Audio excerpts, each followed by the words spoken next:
Hello everyone. The consistency is real. I post daily videos, so I'm trying to come up with a different variety of topics to talk about. And so today I decided to talk about how I dealt with the passing of my younger son's father. Um, I just start out by saying it was unexpected. He was way older than me, but I didn't expect him to pass away that soon and unexpectedly. I was caught off guard, basically unprepared. And I remember the day, so he passed away, I think it was April 26th or April 25th of 2018.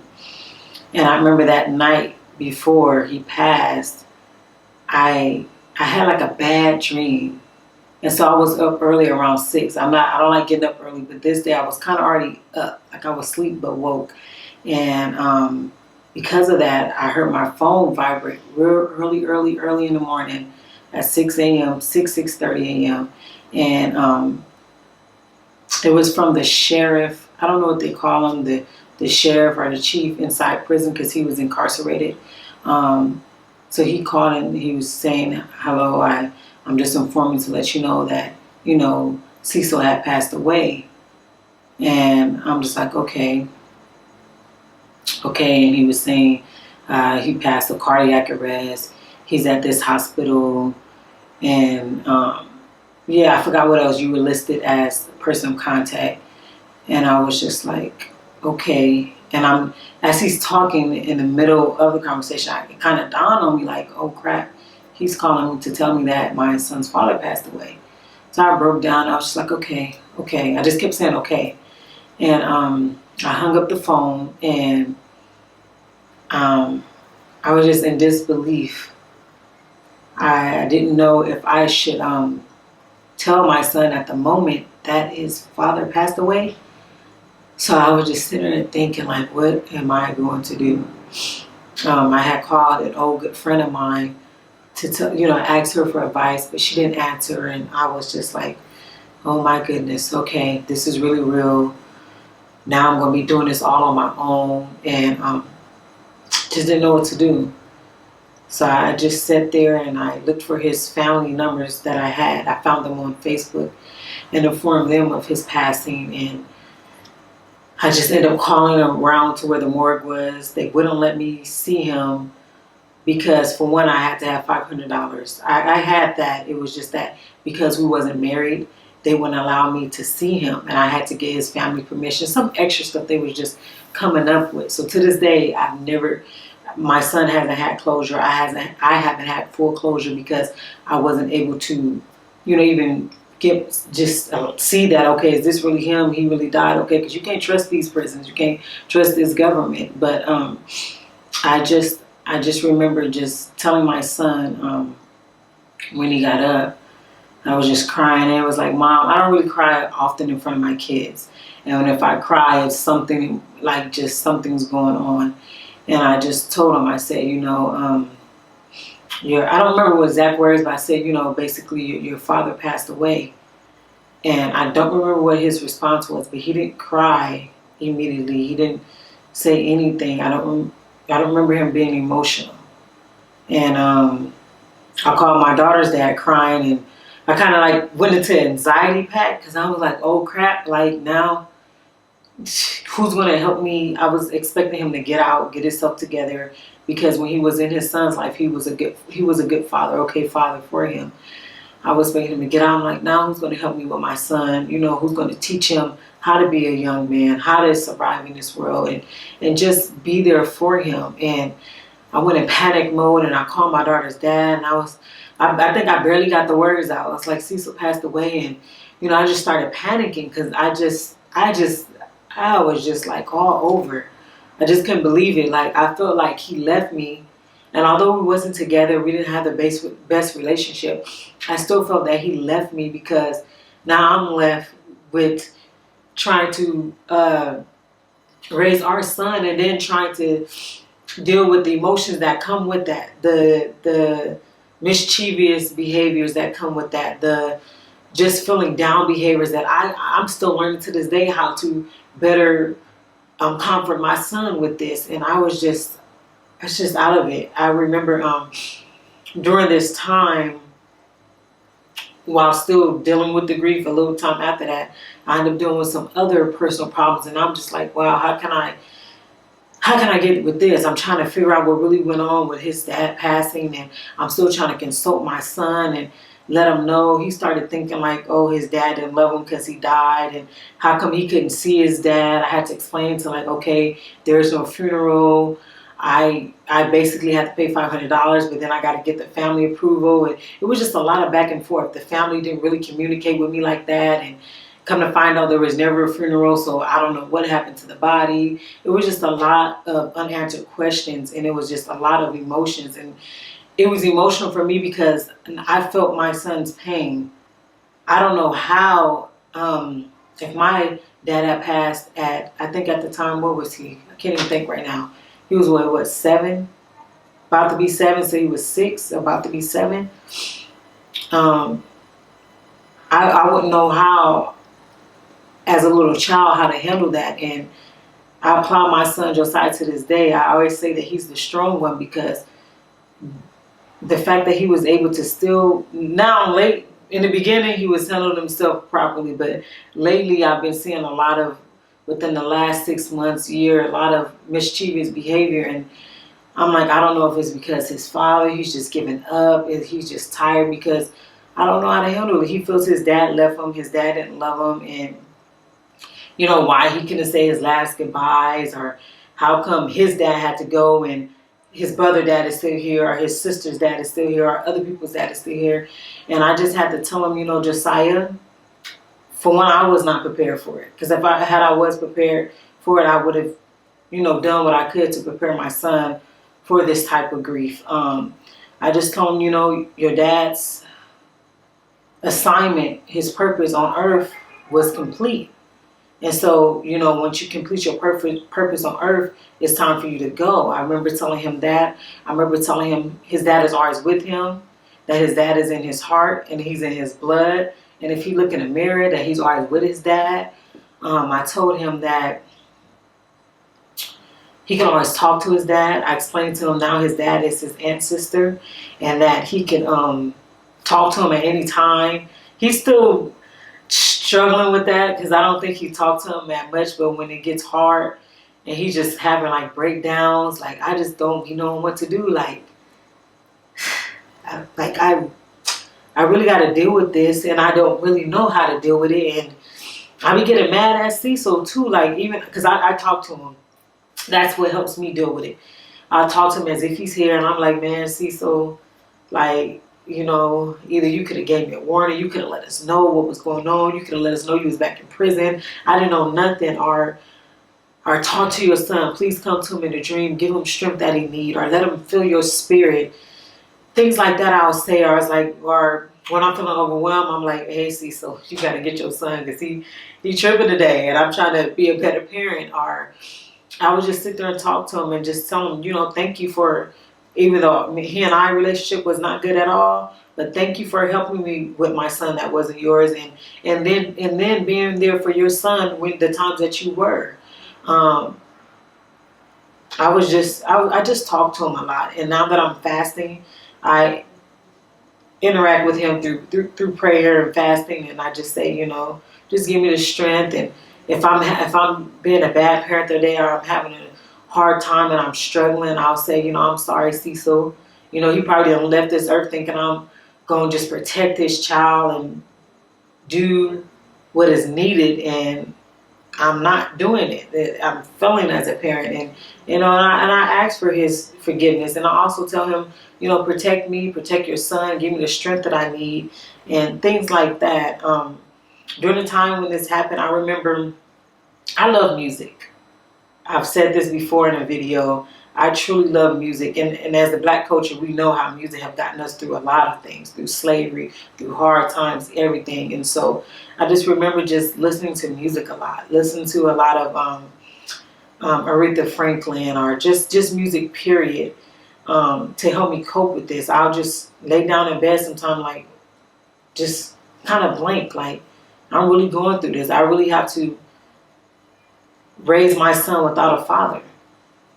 without someone that he can look up to, and not knowing if that's going to even fail him even more, because when you don't have a father, different behaviors come out.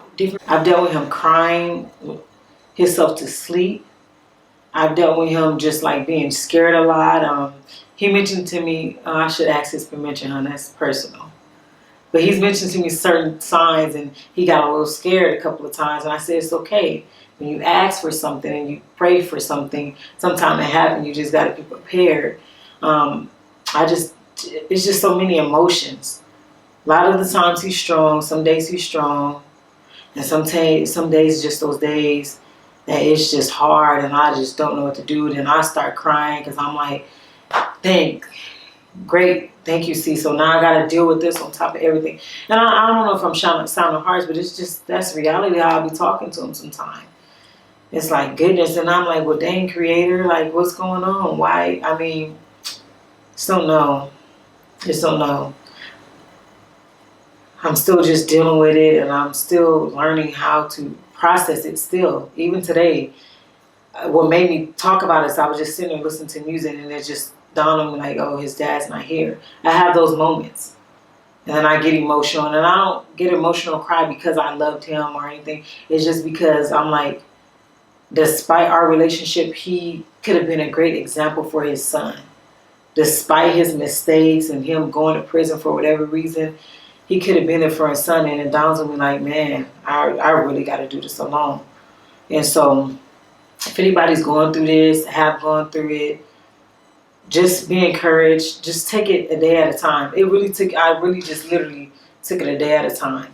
And I had to get myself together. I cried, let it out. But then I was like, okay, Deystany, get yourself together, because you have to lead by an example. You can't be sobbing and just like, oh, why me? You have to be thankful. I ended up being thankful because I met him when I was 18. Thank you for looking out for me, for helping me and just providing for me when I couldn't have. And thank you for being there for my son. I became thankful, and I just decided to accept it. At first I was just having a hard time to accept the fact that he had passed away, and then just how everything went down. I didn't know he was in prison. I didn't know he was sick. Just a lot of stuff, but I had to accept it. And I just had to realize, like, you know what, this is my new reality. And I have to do the best that I can to help my son. And even to this day, I don't even think I help him cope properly, because at times it becomes too much for me and I'm overwhelmed. And I'm like, well, just, I don't know what else to say. I just said everything I can say. I don't know. It's just become so much sometimes for me. Like, he doesn't have a father figure or a male figure in his life that can help him cope with that. So I'm just like, go talk to him, go pray, or draw him a picture, or talk to him or dance for him. This is some of the stuff that I say. Dance for your dad, because Josie likes to dance, Michael Jackson. And so I say things like that. But overall, I just had to come to the realization that he's no longer here. And all that I have is the memories, and I have his spirit, which I actually do feel at times. And he didn't came and visit me in some dreams before, and just things like that. So I have that, and I just sometimes when I look at my son, I see him, or when I'm just feeling down, or I just wish that he was here to help me. I'll give my son a hug and give him a kiss, because to me it's just he still runs, his blood still runs through our son. So I do things like that. Most of all, I like to listen to music, and I calm down, and I just like to kind of space out. Just whatever's happening, let it be. Let it be. I remember when I was going through the DCF case. This is right after he had passed away, like April, May, June, like 2-3 months right after he had passed away.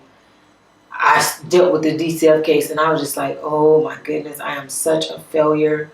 This man didn't pass. If something happened, he can't even, there's no one to even get my son. Just things like that. Like, that's what frustrates me the most, that God forbid something happened to me today, he doesn't have a father to go to, and I don't know where he would be placed if they're going to teach him the things that I need my son to be taught. Just things like that, because I know the significance of having a father in your life. And let alone when you black and you don't have that black father. I'm just scared and fearful of my children just turning out the total opposite of what I taught them, and then they just going down the wrong. That would just eat me alive. I just really want the best for him, and I want him to know that I'm sorry your father is not here, but guess what? You have the memories. And I try to tell them too, hey, Josiah, look at the good side. At least you know your father. Some people don't know their fathers, or some people's fathers are still living and they just choose not to be in their child's life. So at least your dad tried when he was trying. And I tried to say like, at least you know his name. I try to tell him his certain foods, favorite foods he liked, the type of music he would listen to, where he was from, how he liked to dress. Because it's funny how Cecil dressed. Josiah likes to dress like that, and Josiah didn't even know. Josiah, if it was up to him, he'd be dressed from head to toe in some type of suit every day, or button up in some slacks. That's how his dad would dress often. He would dress in button ups and slacks. And so it's just funny how certain things, like that memory's still there, that spirit is still there. His dad liked to draw, Josiah likes to draw, just different things from his hair. Josiah's hair is from his father, his skin, his eyes and nose is his father. So it keeps me strong in knowing that, okay, Cecil left physically, but spiritually I still have that strength, and I still have that help where I know I got that ancestor that's going to help me and protect us. And when I can't protect myself, overall the journey's been very interesting, mainly because I didn't have that closure, and I still fully don't know what happened and how it happened and how I wasn't told before he passed, and just a lot of stuff. And I am grateful for, I still have letters he had wrote me. I have pictures. I'm just grateful for the time he was here to help. The little pictures that he had with his son that I can show Josiah when he gets sad. I also let Josiah look at pictures, of him and his father and things like that. Or sometimes I just hold him till he cries to sleep. It's been a lot of times like that. I literally hold him like a baby, and I just console him. And sometimes I don't know what to say, and I'm just honest, Josiah, I don't know what to say. I don't. And I just will hold him, and I just tell him it's going to be okay. And I love him, that he's mommy's strong baby, and that he's going to be okay. And, look in the mirror. You are your dad's son. So whenever you're feeling bad, you look in that mirror. And then since then, I really have been trying to prepare them for if I go, anytime soon, or when I go, I make sure that whether they apply it or not, I make sure that I prepare them. I make sure I have life insurance. I make sure I tell them, hey, mommy, just so it could be random. Mommy not going to always be here, right? Mommy can die today. Mommy can die tomorrow. I want you to remember what I taught you, right? And ain't no need to cry. Ain't no need to be too sad. Ain't no need to, handle it. I tell them all the time, you can handle it in a good way or a bad way. So when I die, you could cry, get it out, but you got to what? Keep going. You must be strong. And I tell them all the time, you talk to me. Hopefully I'm able to come to your dream, or just, some type of, I don't know, I never died before, but how I can connect to them. I tell them that. Talk to me, Josiah. Talk to me as if I'm here, or if you, because I love Anita Baker, okay? If you ever hear Anita Baker and you feeling down and I'm not here, that's like a sign for me telling you, hey, I'm thinking of you. Just different things like that. I've been really trying to prepare him now more, and I tell him, maybe this happens so you can just help someone if they're going to go through it. Just different things. I often think like that too, because I have, my life is just interesting, and I've done things when I was just not the person I am today. And sometimes you're like wishing, well, why he had to go when the other one should. I know this is harsh, but I'm just being honest. The other father should have left, because I know this is just harsh. I probably shouldn't even say this. I may edit out, but it's like, well, why him? The other one here ain't doing nothing, ain't no good. It's just wasting his time, when I feel he should have left, and not Cecil. At least he was doing something. I know it's harsh, but that's how I be feeling. Like, and I'm not talking about my daughter's father. I'm talking about my oldest son father. And so I'm just like, it's just interesting. And it allowed me to self-check myself. Like, You need to be more prepared, Deystany, because I was not prepared. And I questioned myself, maybe I should have allowed him to go see his father in prison. But I ended up thinking, I remember one time I thought, well, first of all, he was far out, but I'm like, I don't want my son seeing his dad in prison. But you know what? I'd rather him have had those moments than to not have them. And now he was little when he last seen his father. He was 3, and his father did 3 years in prison. And so it put it around that time when he got out. I didn't hear from him, and then he ended up passing to where he doesn't really have those memories, just pictures. You know, he often asks, well, what did my dad like, or what did he do, or did he love me? You know, just different things. And it's hard for me to answer at times, especially if I'm having a tough day. I'm already having a tough day, and then my son is having an episode to where he can't control his emotions and just different stuff like that. To help with Josiah, I did end up putting him in boxing for a little while. That stopped, but unfortunately, you know, because of what's going on and other things, I will get him back in there, get him back in boxing soon. But that helped me a lot. And just, you know what really helped me, now that I sit and think about it, is my spirituality. Learning to connect to my ancestors and talk to them, knowing that, you know what, I know that you're still here.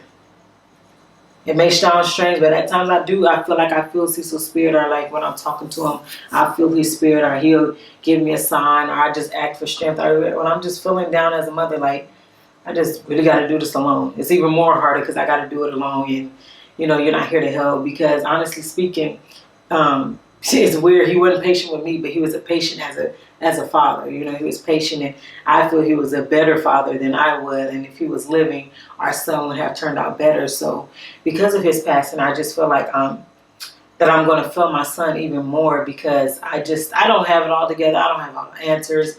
I'm still learning and growing, and it's just a lot.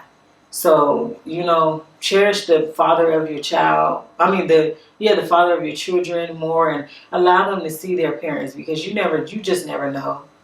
And if they're in jail, if you can go see them, I know because COVID right now, it's a lot going on. Allow them to see them, because the kids probably want that experience. They want something that they can remember and know that, okay, my dad does love me. Don't keep the children away from the other parent. Do your best to video call, whatever it may be, because when it's all said and done, if that parent passes, you got to deal with it. Then you have to answer the questions. Like, oh, well, Mom, was y'all married? Because that's what he asked me, or Mommy, well, why did y'all break up? Or, you know, why you can be with my dad longer? And I have to explain certain things. And it's just, you know, I'm learning that when you make decisions, you have to pay for the consequence later on down the road, whether it's at that moment or years or 2 from now, because you have to explain to your children, Mommy was very irresponsible in those days, and because of that, the relationship didn't work out. And, you know, just different life experiences, I have to explain that. And as I'm sitting here, I'm just like, I'm thankful for the strength that I had. I didn't go crazy, because that was just a crazy year. He passed, and unexpectedly, and my son, and dealing with that, different emotions, DPSS, and graduating from school, and it was just so much going on.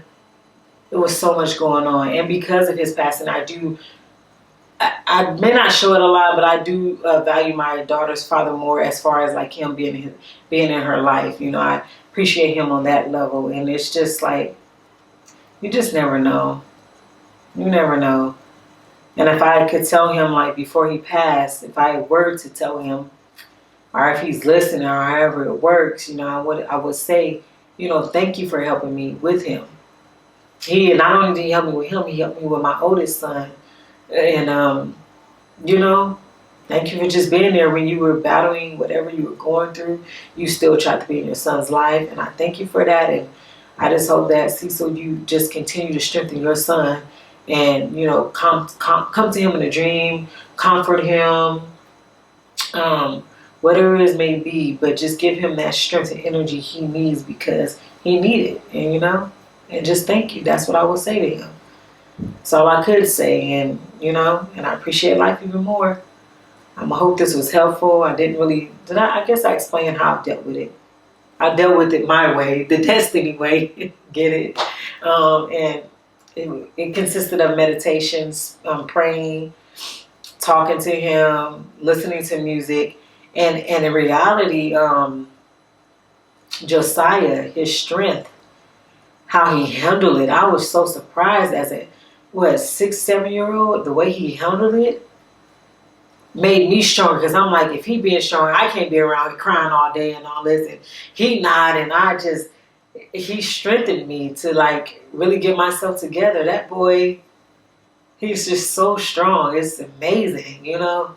He must get it from me. I'm just joking, but Josiah's strength helped me along the process, and I knew that my other kids were watching, and I knew that I had to cry, not much.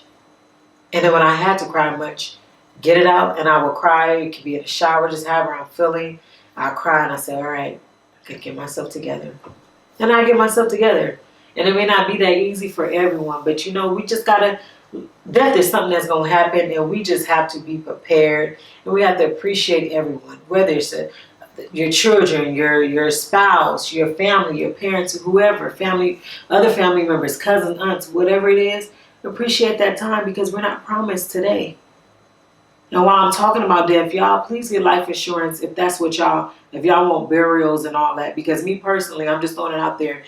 When I die, I don't want none of that. I want my kids to take that money and do what I told them to do with that money. Leave me in the morgue, leave me be, talk to me. Just remember who I am. You know, I don't want all that wasted money. But, you know, on the body, you know. Just appreciate me. That's what I tell my kids, appreciate me. I'm not going to be here. Remember what I'm telling you. Yeah, mommy not the best, and I'm kind of like a little stern at times and a little harsh, and they may think I'm mean, but you know, this world is tough. And I have to do it without your father here, Josiah. So now I really need you to get it together. And I need you to listen to what mommy is telling you. You know, things like that. But overall, I hope this was a help. And just know that you can do it. It took me literally day by day. It took me knowing that he is still here, just spiritually. It took growth in me, and it took more strength in me. I just really had to get it together. And then, oh my goodness, and for the parents that were actually in love or with that spouse, and that father passed away, or that mother, I don't even know what to tell y'all, because that's even more grief. That's even more everything. Try to prepare your children as best as you can. And just be financially stable and just mentally stable. You're going to be mentally stable and spiritually stable. That way, when you know you have to experience something from life, it'll be a more smoother transition, and it won't be as harsh, and you know, you will get through it. Gotta ask for that strength. And remember that they're still here. They're just here in spirit. Thank you guys for watching. And as always, I'll see y'all tomorrow. I forgot that maybe you guys may have wanted to see Josiah. Don't mind his hair. But this is Josie here. Look at the camera. Look in the circle. Hi. Okay, this is Mr. Josiah. So yeah, this is the one I was talking about. But you guys remember to be great and love on your children and prepare them for life difficulties and just death in general. Anything you'd like to say? No. All right. Bye.